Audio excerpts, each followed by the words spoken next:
తాజాగా రాహుల్ గాంధీ మీడియా ముందుకొచ్చి ఎన్నికల సంఘంపై తీవ్రమైనటువంటి ఆరోపణలతో కూడిన ఒక పవర్ పాయింట్ ప్రజెంటేషన్‌ని ప్రదర్శించారు. అయితే ఆయన పరిశోధన బృందం మరోసారి విఫలమైనట్లుగా కనిపిస్తోందిక్కడ. కేవలం 24 గంటల్లోనే ఆయన చేసినటువంటి చాలా ఆరోపణలు నిరాధారమైనవని రుజువయ్యాయి. దీనికి సంబంధించినటువంటి వాస్తవాల్ని ఒకసారి పరిశీలిద్దాం. బెంగళూరు సెంట్రల్ లోక్సభ నియోజకవర్గంపై ఆరోపణలు చేశారు కదా! అందులో ఉన్నటువంటి వాస్తవాలు. రాహుల్ గాంధీ తన పీపీటీలో బెంగళూరు సెంట్రల్ లోక్సభ స్థానాన్ని ఒక ఉదాహరణగా చూపించారు. అక్కడ కాంగ్రెస్ అన్ని అసెంబ్లీ సెగ్మెంట్లలో విజయం సాధించినా, ఒక అసెంబ్లీ సెగ్మెంట్లో జరిగిన నకిలీ ఓట్ల కారణంగా ఓడిపోయింది అని ఆరోపించారు. కానీ వాస్తవాలు వేరేగా ఉన్నాయి. రాహుల్ గాంధీ వాదన ఏంటి? బెంగళూరు సెంట్రల్లో కాంగ్రెస్ 7 అసెంబ్లీ సెగ్మెంట్లలో, బీజేపీ ఒక అసెంబ్లీ సెగ్మెంట్లలో గెలిచాయి. వాస్తవం ఏంటి? బీజేపీ, కాంగ్రెస్ రెండూ కూడా చెరో 4 అసెంబ్లీ సెగ్మెంట్లలో విజయం సాధించాయి.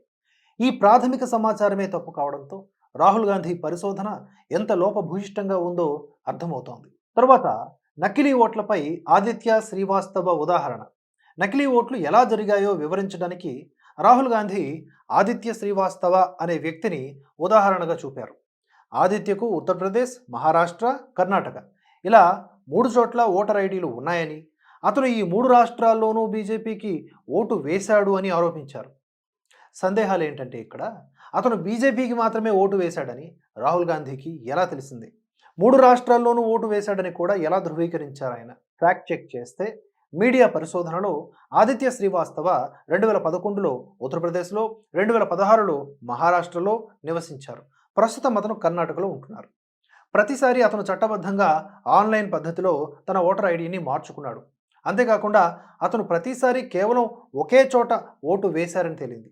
దీంతో ఈ ఆరోపణ కూడా తప్పని స్పష్టమైంది. నెక్స్ట్, ఒకే అడ్రస్లో అనేక మంది ఓటర్లు.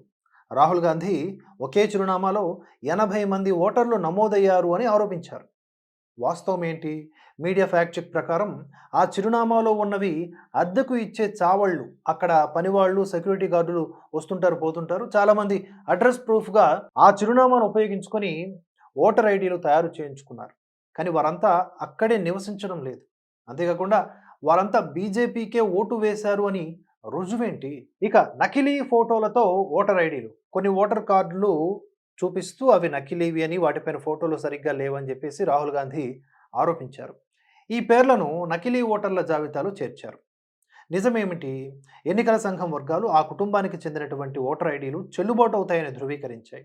మొత్తంగా ఈ ఆరోపణలు చూసుకుంటే రాహుల్ గాంధీ తన పీపీటీలో చూపినటువంటి నకిలీ ఓటర్లు, అనేక ఐడీలు వంటి సమస్యలు బీజేపీకి మాత్రమే లాభం చేకూరుస్తాయని చెప్పడానికి సంబంధించి ఏ ఆధారమూ లేదు. నిజానికి నకిలీ ఓటర్లు భారత ఎన్నికల్లో కొత్త విషయం కాదు. ఇది చాలా కాలంగా జరుగుతోంది. అందుకని ఎన్నికల సంఘం ఒక ప్రతిన బూనింది. ఈ సమస్యలన్నింటినీ కూడా పరిష్కరించడానికి దేశవ్యాప్తంగా SIR, systematic improvement of voter registration అనే ఒక కార్యక్రమాన్ని నిర్వహిస్తోంది. ఓటర్ల జాబితాను సరిచేయటం, నకిలీలను తొలగించడం ఈ కార్యక్రమం ముఖ్య ఉద్దేశ్యం. ఆశ్చర్యకరంగా రాహుల్ గాంధీ ఈ కార్యక్రమాన్ని వ్యతిరేకిస్తూ ఉన్నారు. రాహుల్ గాంధీ తన పీపీటీలో లేవనెత్తినటువంటి సమస్యలన్నింటికీ పరిష్కారం ఎస్ఐఆర్లోనే ఉంది. ఎన్నికల సంఘం ఇదే విషయాన్ని దేశవ్యాప్తంగా అమలు చేస్తోంది. ఈ విషయంపై స్పష్టత లేకుండానే రాహుల్ గాంధీ ఈ ఆరోపణలు చేస్తున్నారని మనం అనుకుందామా? లేకపోతే ఏదన్నా అజెండా ఉందా? ఏదన్నా గాబరాతనం ఉందా? లేకపోతే ఇంకేదన్నా హిండెన్బర్గ్ లాంటి థియరీ ఉందా? ఇదేమన్నా సోరోస్ మీడియాకు సంబంధించిన అంశమా అనేది మనం అర్థం చేసుకోవాల్సి ఉంది. నిజానికి ఫేక్ ఓటర్ ఐడీస్నే తొలగించాలి అనుకుంటే గనక ఫస్ట్ ఆఫ్ ఆల్ తెలంగాణ రాష్ట్రంలో పాత బస్తీలో డ్రైవ్ నిర్వహించాలి. రాహుల్ గాంధీ గారిలో చిత్తశుద్ధి ఉంటే గనక దానికి ముందుగా పిలుపునిచ్చి ఆయనే నడిపించాల్సినటువంటి అవసరం కూడా ఎంతైనా ఉంది. ఇటువంటి పాత బస్తీలు ఈ దేశంలో కోకొల్లలుగా ఉన్నాయి. కోట్లాది మంది రోహింగ్యాలు, అంటే ఇతర దేశాల నుంచి ఇక్కడ అక్రమంగా వలస వచ్చి తిష్ట వేసుకుని కూర్చున్నటువంటి మూకలు, వారికి ఓటర్ ఐడీలు, ఆధార్ కార్డులు ఇవన్నీ ఉన్నాయిగా. పశ్చిమ బెంగాలే తీసుకుంటే ఉదాహరణకి నకిలీ ఓట్లను కనుక మనం జల్లెడబడితే ఒక చిన్న దేశానికి, ఒక మినీ సైజ్ దేశానికి సరిపడేటటువంటి ఓటర్స్, నకిలీ ఓటర్స్ బయలుదేరుతారు. ఇంత భయంకరమైనటువంటి పరిస్థితుల్లో ఎన్నికల సంఘం ఏదో ఒకటి చేద్దామని ముందుకు సాగుతూ ఉంటే దానికి అవరోధాలు.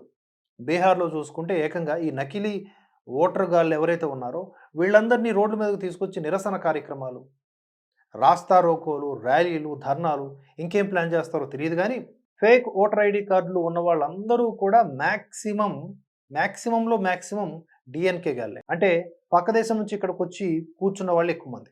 ఇప్పుడు వాళ్ళకి విజయమో వీర స్వర్గమో అన్నట్లుగా ఎక్కించి, వాళ్ళని రోడ్లపైకి తీసుకొచ్చి, ఏమన్నా విధ్వంస ప్రణాళిక ఉందా లేదా మనకు తెలీదు గానీ, ఈవీఎంల మీద పడటం, ఎన్నికల సంఘం మీద పడటం, ఇవన్నీ కూడా విచిత్రమైనటువంటి వ్యవహారంగా ఉంది. ఆధార్ కార్డులు తీసుకొచ్చింది కాంగ్రెసే. అలాగే ఈ ఈవీఎంలు తీసుకొచ్చింది కాంగ్రెసే. పలు చోట్ల ఈవీఎంలతో గెలిచింది కూడా కాంగ్రెసే కొన్ని రాష్ట్రాల్లో. అయినా కూడా గెలిచిన చోట ఈవీఎంలు బాగా పనిచేస్తున్నాయి. ఓడిన చోట మాత్రం ఈవీఎంలు అనుమానాస్పదం. ఒక క్యాలిక్యులేటర్‌ని ఎలాగైతే మనం హ్యాక్ చేయలేమో, ఇది అంతే. దీనికి ఎలాంటి కనెక్టివిటీకి సంబంధించినటువంటి పరికరాలు లేవు అందులో. అది డైరెక్ట్‌గా ఒక ఇండివిడ్యువల్ బాడీ లాంటిది. అలా కాకుండా ఇంత పెద్ద ప్రజాస్వామ్య దేశంలో మళ్ళీ పాతకాలపు పద్ధతిని తెస్తే ప్రతి ఎన్నికల బూతు ఒక రణరంగంగా మారేటటువంటి అవకాశం స్పష్టంగా కనిపిస్తుంది. బలమున్నోడిదే రాజ్యం అన్నట్లుగా బలమున్నోడిదే ఆ ఓటర్ బ్యాలెట్. ఇలా అయిపోతుంది పరిస్థితి. అయితే ఓవరాల్‌గా రాహుల్ గాంధీ తీసుకొచ్చినటువంటి అంశాన్ని కొట్టిపారేయాలా? లేనే లేదు. రాహుల్ గాంధీ గారి అభీష్టం నెరవేరాలి. ఈ దేశంలో ఉన్నటువంటి నకిలీ ఓటర్ కార్డులు, ఆధార్ కార్డులు, పాస్‌పోర్టులు ఏవన్నా గావచ్చు. అన్నీ బయటకు తీయబడాలి. వ్యక్తులుగా అంటే భారతీయ పౌరుడయ్యుండి కూడా వాడు ఒకదానికంటే ఎక్కువ ఓటర్ ఐడీ కార్డులు కలిగి ఉంటే గనక ఫేక్‌వి అతడిని అనుమానించాలి. చట్టరీత్యా జైలుకు పంపించాలి. ఇక అక్రమంగా వలస వచ్చిన వాళ్ళు ఎవరైనా ఉంటే పూర్తి స్థాయిలో మెడపట్టి గెంటేయాలి. విత్ కార్డ్ వాళ్ళని మన దేశం నుంచి పంపించేయాలి. దీనికి రాహుల్ గాంధీ గారు స్వాగతం పలకాలి. కానీ ఈ కాంగ్రెస్ పార్టీకి సంబంధించిన కొందరు నేతలు రోహింగ్యాలకి బహిరంగంగా మద్దతు ఇస్తున్నారు. వాళ్ళకి కూడా హక్కులుంటాయని మాట్లాడుతా ఉన్నారు. ఈ దేశంలో ఉన్నటువంటి పేదలకే దిక్కు లేదు. పక్క దేశం నుంచి వచ్చినటువంటి వీళ్ళందరినీ కూడా మనం మేపాలి.